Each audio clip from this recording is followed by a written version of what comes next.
The V-twin is dead. Long live the parallel twin. Or the V4 or whatever. I mean, not quite yet, but we're moving in that direction. There are some motorcycle brands that will forever be identified with the V-twin. Like Ducati. Oh wait, they're switching to V4s. KTM? Parallel twins. Same with Honda. At least Harley and Moto Guzzi will always have their air-cooled V-twins. Wait, are those rads? And of course Suzuki has had a long history of V-twin engines. Remember the TL1000s? But there has definitely been a move toward parallel twin architecture and away from the V-twin in motorcycling. MTs, 890 Dukes and Adventures, CBs, Ninjas, Africa Twins, Rebels, BMWs, even Aprilias. It just makes sense. Simpler and lighter heads, exhaust system, cooling, a shared cylinder wall, and more room for longer swing arms and shocks. You can make bikes with these engines more compact and shorten the wheelbase too. And now Suzuki is joining the party with their own design, which is almost sure to replace the motors in the SV650 and V-Strom with a 700-ish cc parallel twin. Let's see what Suzuki is planning here and what kinds of bikes will likely be built around the new engine. Also, consider subscribing and liking the video if you're enjoying the content.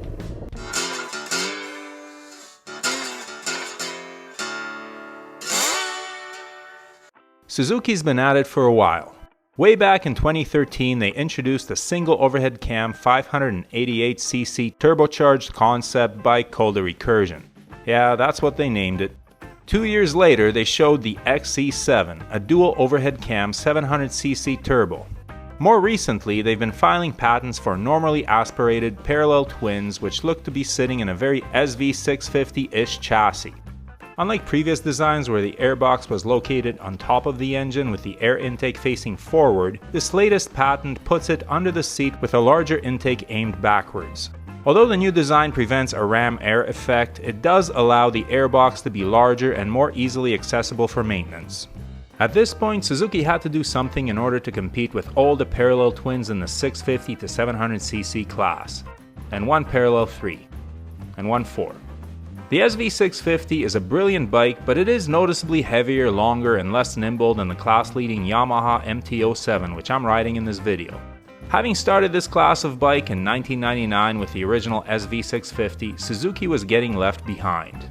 Furthermore, Yamaha has built a line of bikes around its 689cc engine, with the MT-07 being joined by the sport touring Tracer 700, not available in my market by the way, the Tenere 700 which I own, and the new R7 sport bike. The most economically viable way of producing and selling motorcycles is to build lines of bikes around the same power plants. Sharing R&D costs among many models is the best way to keep the prices down. And the best all-around bang for the buck engine configuration you can put together is the parallel twin. It's the least complicated other than a single, but singles vibrate. Parallel twins are smooth, produce pretty good power, just look at KTM's and Aprilia's engines, and are the most compact and least costly to produce. 4s, inline, and V are way more complex, so are V-twins and flat twins, and triples. As I said, there are a couple of companies like Harley-Davidson and Moto Guzzi which will always stick with their V-twins. Absolute compactness and performance are not what the customers of these brands are looking for. They want the look and the character of their beloved engines, although you won't be able to retain the air cooling with emissions tightening. And there will always be folks willing to pay the premium for the Italian V4s. But the parallel twin is becoming the dominant engine in motorcycling, and I don't see that trend reversing soon. Now, when we look at the patents filed by Suzuki, we obviously see an SV650 replacement. This will be a bike aimed at regaining the crown from the MT-07, and the engine will most likely have a 270-degree crankshaft and displace around 700cc. I'm guessing that this is going to be the first model out in this line. But how much do you want to bet that Suzuki engineers are also working on a parallel twin adventure bike to replace the V-Strom? Something with serious off-road chops.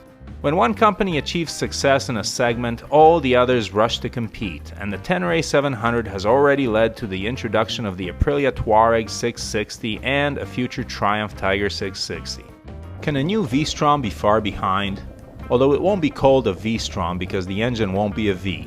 An II-Strom doesn't quite sound as catchy, does it? Suzuki has a tendency to build a bike and then sit on it for as long as it keeps selling. The Hayabusa is great but has been upstaged by the H2.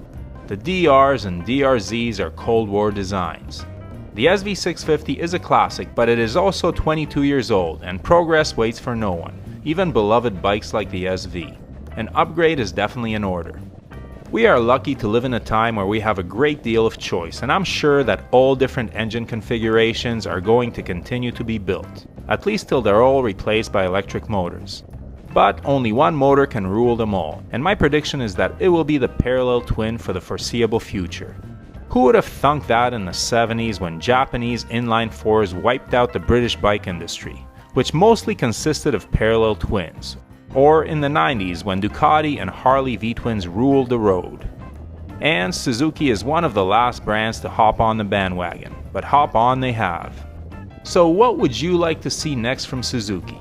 I'm hoping for a new engine by 2023 and a lightweight Tenere 700 competitor soon after. The company that gave us the Hayabusa and the first generation GSXR 1000 needs to remember who they are and get busy again. They are certainly capable of wowing us with a slam dunk bike like the original SV650, but they need to stop relying on past glory and produce something cutting edge. Here's hoping it comes out soon. Thanks for watching and ride safe. If you're interested in any of the gear that Brooke and I wear or use, or the camera equipment we use to film this channel, the links are below. Everything listed there was bought with our own money and we are not sponsored by any company. However, the links below are affiliate links and the channel is paid a small amount for referring you to shop at no additional cost to you.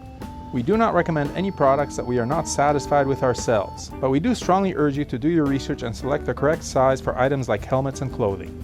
As always, thanks for watching, your support is greatly appreciated. Please hit that subscribe button, give the video a thumbs up and leave a comment below. And whatever you ride, enjoy it.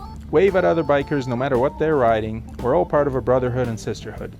Keep the rubber side down, shiny side up, and may the spokes be with you.